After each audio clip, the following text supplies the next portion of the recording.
കടലിൻ്റെ നടുവിൽ വെറും 250ഓളം മനുഷ്യർ മാത്രം ജീവിക്കുന്ന ഒരു ചെറിയ നാട്. ചെറുതെന്ന് പറഞ്ഞാൽ വെറും 1/2 കിലോമീറ്റർ നീളവും 1/4 കിലോമീറ്റർ മാത്രം വീതിയുമുള്ള ഒരു കുഞ്ഞു ദ്വീപ്.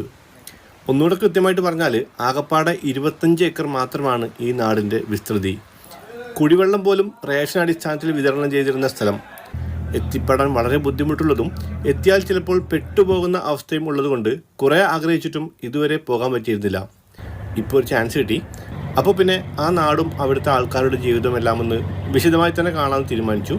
രാവിലെ കവരത്തിൽ നിന്ന് പുറപ്പെട്ട് കുറച്ച് സമയം ഉറങ്ങി ഉച്ചയോടെ വെസലിൻ്റെ മുൻഭാഗത്തെ ഡോറിലുള്ള ജനാലയിലൂടെ നോക്കിയപ്പോൾ ദൂരെ ബിത്ര ദ്വീപ് കാണാൻ തുടങ്ങി.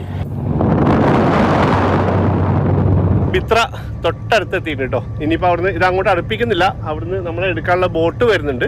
നമ്മൾ ലഗേജ് എടുത്തിട്ട് ബോട്ടിൽ കയറിയിട്ടാണ് നമ്മൾ ഐലൻഡിലേക്ക് പോകുന്നത്. നമ്മളെ യാത്രയിൽ ഒരുപാട്